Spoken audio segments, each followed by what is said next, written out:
Welcome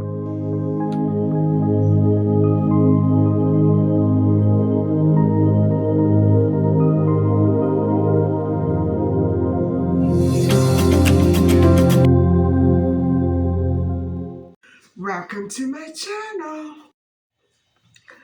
Hi everybody, how are you doing? Welcome back to another episode of, I'm not sure what this is going to be. I am actually getting ready to take my cat to the vet, and she needs to get her shots. And the thing about it this time is that the veterinarian suggested I give her some medicine to calm her down before we go.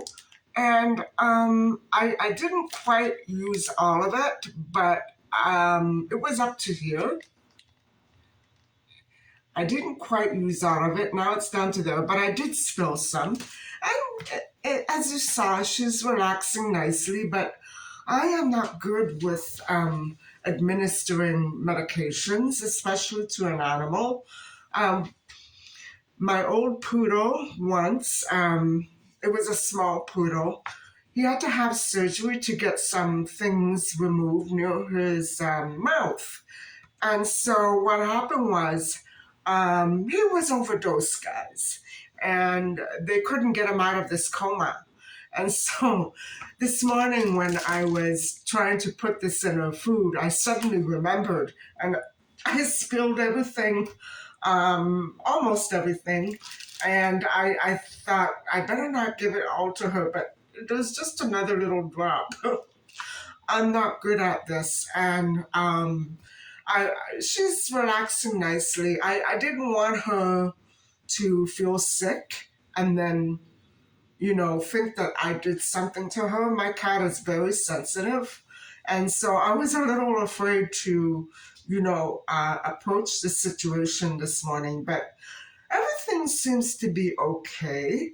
And I'm hoping that, she's not going to make a fuss once we get there because she's much too nervous these days. And I don't want her to hurt anybody. So, anyway.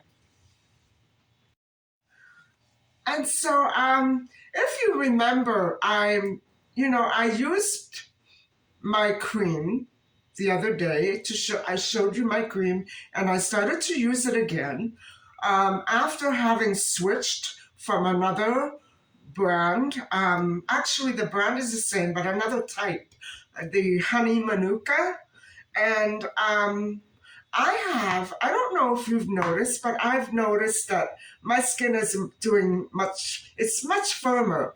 And so also I'm not retaining all that water because I no longer have a bladder issue at the moment. And so, I think that this is probably by far the best cream that I've, ever used for my skin type. And mind you, it's not moisturizing enough for the wintertime dryness. And so I may switch back in the winter. I'm pretty sure I'm going to be using both. But it really does firm my skin up. And it's the 55 and up. So I was using the other regular one until last year, and then I switched. But to me, there's no difference. The regular one and this one are both the same to me, to my skin. So just letting you know that this really does wonders for firming up your skin. And isn't it funny that even though skin should feel moist and soft, if it's too soft, what happens? It'll sag, right? I guess there's a certain cutoff point age-wise where you can't have skin that's too soft, or else it just doesn't know where to stop sagging. And I've always had that problem. Even when I was in my 20s, my skin did look like it was sagging. And I know that in those days it was because I was getting too much sun. So Anyway, I think we better get this day rolling, and I have to put Meecha in her carry-on and make sure that she's warm because it's kind of cold out today. And here we go to the bed again. And before I forget, I think I noticed that there is one story that I've been leaving behind. And I think what I'll do today is I'll talk to you about another missing kid case, which occurred years ago. And it regards a male adolescent who vanished from being let out. He was actually in a prolonged hospital stay because of his anorexia. And when he was let out, he went to his grandmother's house and disappeared. So we're going to just give that case a little review. And it's not much of a long case. There's not much known about it. And so we're going to go over that a little bit later. And other than that, guys, because I'm sticking close to Meecha today, there's not really that much else on my agenda. I did clean my kitchen yesterday, and it was so bad, the floor, because of all the water dripping from my garden, that I the carpet was absolutely ruined. The little old rug that I had there and stuck to the floor, so I had to throw it out and really bleach the floor. It was awful, but everything's clean now. And hold on, and I'm going to let you have a look at these plants that I transplanted 2 weeks ago. And I'll let you decide for yourself. I'm still keeping my fingers crossed. So, guys, this is the basil plant that I purchased about 3 weeks ago and transplanted 2 weeks ago, and it still seems to be doing okay. If it needs any more transplanting, I'm not sure what I'm going to do. I'll probably bring it into a greenhouse somewhere and have them do it for me because it's quite tall and large, and I hope it doesn't die. I really don't. This is how my old basil used to look for 10 years. For 10 years, guys. It never died. I don't know what it was. And so this is a nice feeling to look at the basil and see how nicely it's doing. And my mother always told me that if you don't cut this off, it dies. But every time I cut it off, it dies. So I'm gonna ask someone else because maybe she got mixed up or maybe I didn't hear her right. That was so long ago anyway. And this is the other basil plant that was dying until I transplanted it.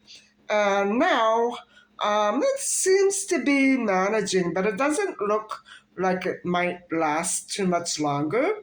And so I'm keeping my fingers crossed for this one too. There's my pepper plant. The other one is not doing so great. I have to work on that a little. And everything else seems to be going as usual. That is the only little bit of lemongrass that Mitcha left me, and I had to put it way back in there so that she can't reach it. And so, actually, these little figures right here are kind of doing the trick and scaring her off. And so, I hope that she does stay away from it because it might make her sick. She never ever ate basil. And so I'm hoping that she doesn't develop a liking for that because I don't want her to go near there and make herself sick because she doesn't seem to know when to stop. And so, anyway, that's my garden. And I hope you enjoyed this update. My rosemary is still blooming. I'm not sure if I need to transplant it. I think I should ask someone because it is getting big, but that's a huge pot. Hopefully, I don't need to do anything with it. But anyway, that's it.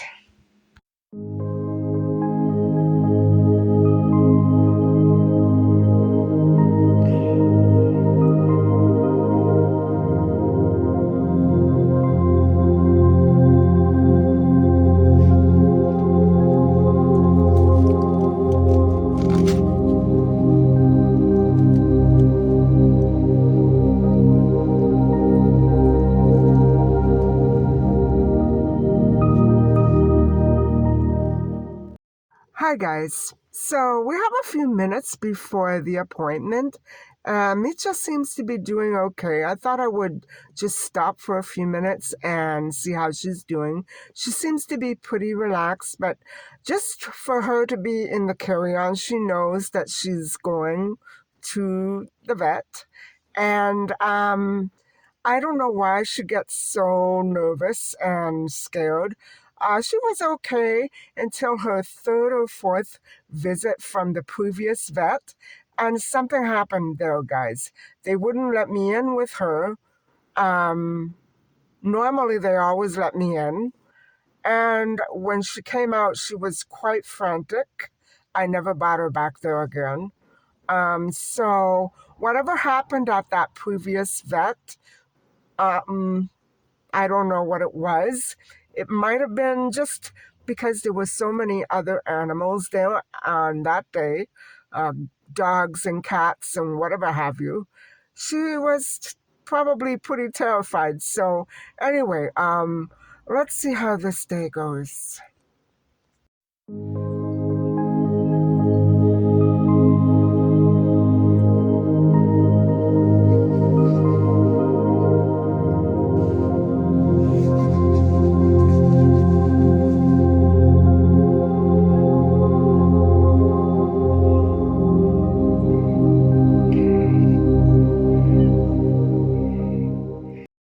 Hi, everybody.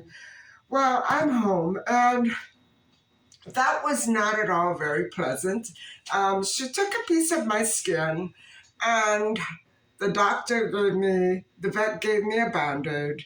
I was bleeding really profusely, but everything nevertheless turned out pretty much okay. Um, she came home with her sweater wrapped around. She wouldn't let me take it off or put it on, so. But she's okay now, and she's still finishing off the rest of the medication that's still in her food. And so, and I did notice even last night she was very nervous, and she can't possibly have known that she was going to the vet. Um, so I have a very nervous cat, but she seems to be her lovable self all over again. And hopefully I can throw the band-aid away and heal my finger. And maybe a little later on, I'm going to be talking to you about this other missing kid case. And so hang on tight, and we'll have to see how the rest of this day pans out. I'm not really planning to do anything else. I should go for a bit of air, but I think I'm going to stay with the cat. She's really been upset today, so I'm going to stick around here.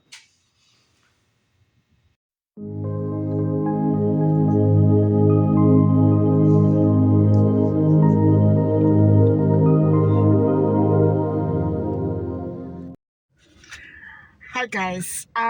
So I changed my mind on account that I all my light bulbs that I really need are burnt out, and I need different kinds, and I have no more left. Usually I keep a supply, but I went to the cupboard to get more, and they were all gone. So I'm on my way to get light bulbs, and Meecha's fast asleep. I should have given her the whole dosage. She was quite nervous. And now I'm worried that when she ever gets sick, if she ever does, I'm going to have a problem. I'm going to have a problem.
home now, and I'm ready to discuss our next missing kid case with you. And so it involves another young teen boy, and by the name of Yves Jodwin. And so he vanished in 1984 at 16 years old. But let's backtrack a little. And I want to describe his personality as well. It is similar and dissimilar to the case that we discussed about Justin Polari. And Justin Polari was that kid who left home angry one night and vanished, and so nobody ever heard from him. But Justin Polari was what some people would have called a high risk child, and so with Yves, there was none of that. He was well liked, popular, bright, intelligent, but what we need to do with this case is actually bring it back to 1981, the year that Yves' mother, Marielle, passed away.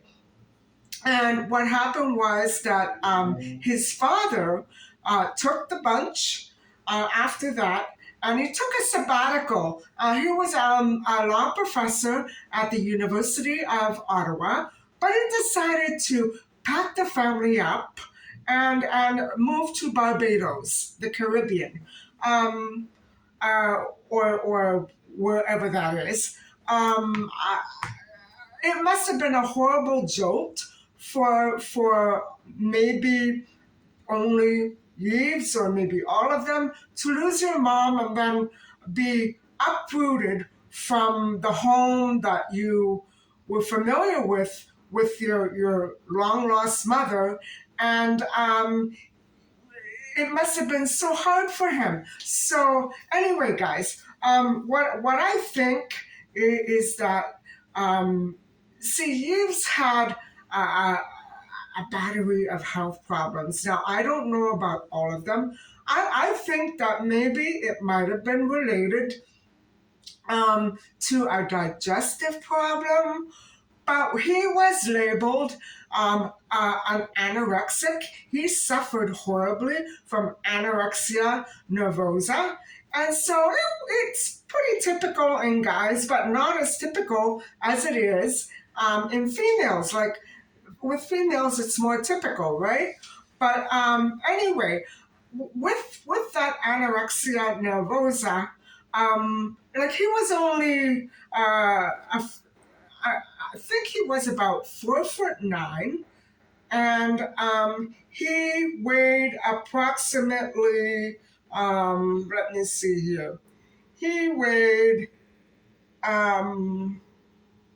about 100. He wasn't even 100 pounds, guys. He was about 80 some odd pounds, and he was a very small stature. And so not only was he small, he had a frail health. And so what happened was, like, besides that, I don't know if he had any other issues going on. You know what I'm saying? So what happened was that while in Barbados, after the family moved there, his battle with anorexia worsened. So he was pretty much worse. He was only 13 when he lost his mom. And so once he got over to Barbados, it became worse. He must have had a hard time coping. And so the doctors over there suggested to Andre, um, Yves' father, that Yves return to Canada and have the doctors pursue some other medical treatments from there. And so actually, it's very sad that Andre sent young Yves all by himself back to Canada, and his grandmother was there. And fortunately, she lived only across the street from the hospital into which he was committed.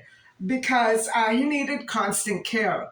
And so, guys, I'm not sure that we could label him anything. He was a brilliant and aspiring artist. He was very intelligent, and he was an animated artist. He drew animations, and he was an avid comic book collector. So he had passions, guys.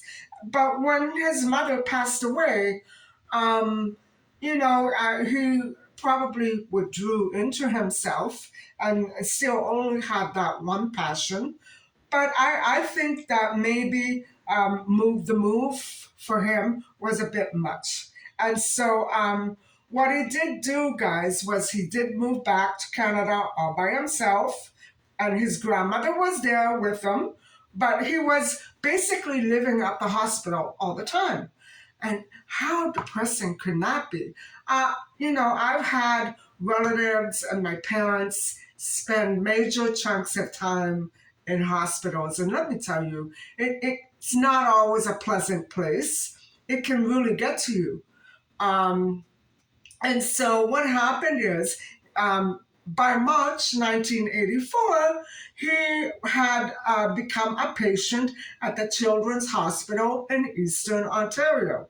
And so at that point, guys, his weight had dropped down to 84 pounds. And so this is what went on for another 4 months. He stayed in the hospital. He probably had visits with his grandma, who was living across the street from the hospital. And so on the morning of July the 2nd, 1984, which I'm pretty sure was a long holiday weekend, right? Um, he his grandmother picked him up from the hospital and took him to her house on Abbey Road, just a street over. And it was kind of like a dead end street, very quiet. And so um, Yves would only be staying for a few hours. And however, in the afternoon, he told his grandmother that he was going to go to the movies. Now, here's where it gets sketchy. I don't know if grandma dropped them off at the theater, at the movie house. I, I don't know if she knew what movie he was going to see, if she actually saw him enter. There's no information at all. We don't know about alibis. We don't know where Andre actually was, if he was actually all the way over on the other side of Barbados. I don't know. I don't know. So what happened, guys, was that he left his grandma's house and he was dropped off, and that's all we know. And he was left on his own from his. Okay, so this is the thing. We don't know if he actually left the house or if he was dropped off.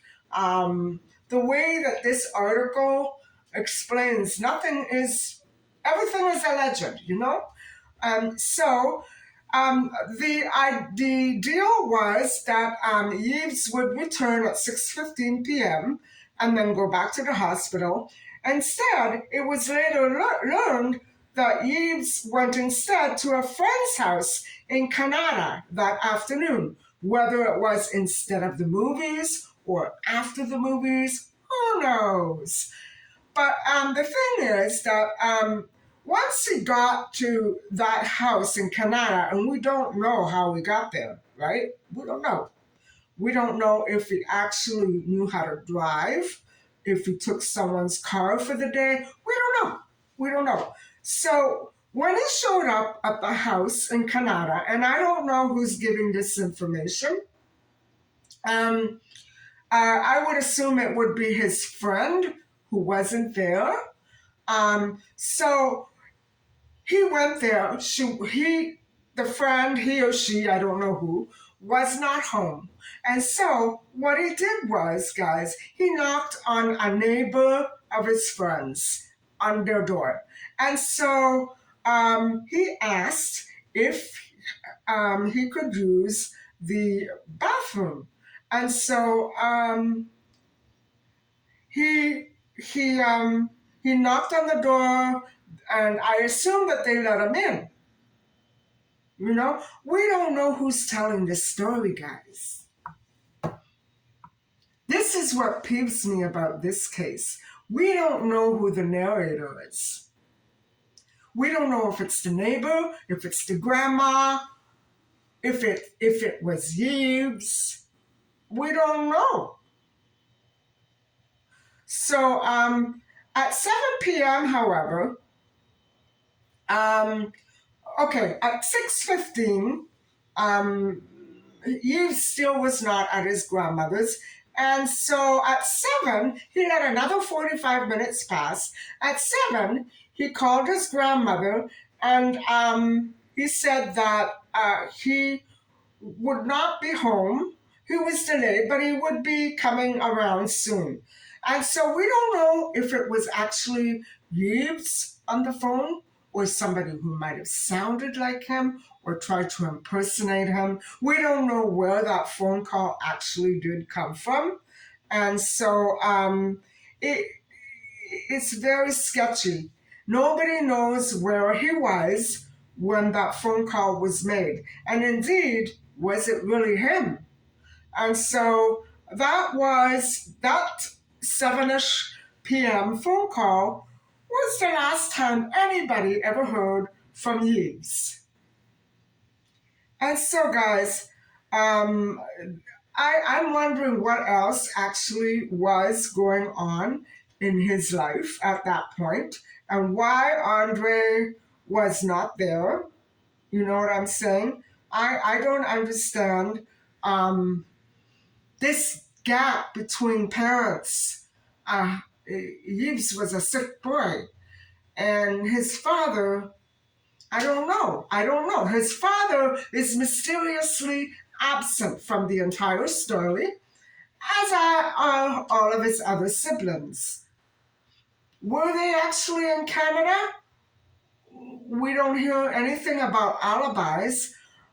Because they uprooted themselves and moved to Barbados, everybody is automatically going to assume they had nothing to do with anything in this story. But we don't know for sure, right? We don't know if they had alibis. No matter where they were, we don't know anything about the alibis. We don't know anything about his brothers and sisters. We only know that his dad was a law professor at university. And it's a shame that we can't figure out exactly what was going on other than the hospital in Yves' life. Why was he anorexic? Was he having issues with his stomach?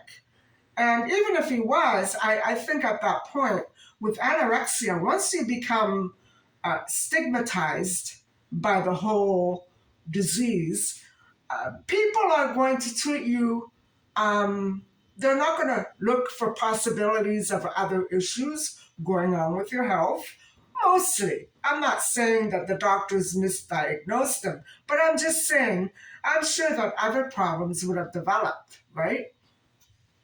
For somebody with a health like that, um, you know, issues can crop up anywhere if you have anorexia or if you have had it in the past. Anyway, guys, that is basically the end of the story. It is kind of a weird, um, a very weird story. And we don't know anything about his last phone call other than that he would be back a little later on. We don't know. We don't know what was going on. And so in 2020, he was 53. So now he would be 56. Guys, this case has been going on for over almost 40 years, 4 decades. And so what I'm saying is, even if it is like the case of Darlene Tucker and John Stonehouse, who were running for safety and police may have been protecting them, I think if this is the case, as in any case, Maybe that's a misuse of power. I don't think that the public, the general public, should be fooled. At the same time, I sympathize with an issue like safety, but whatever is going on with this story, it's so weird and bizarre. Um, the whole family is completely non existent.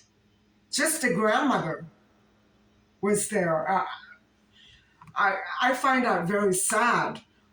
A little hard to believe too, but I find it very sad. So, anyway, guys, that is the end of this case and this review. I hope that you've enjoyed listening. And thank you so much for tuning into my channel. And please don't forget to like and subscribe. Bye for now.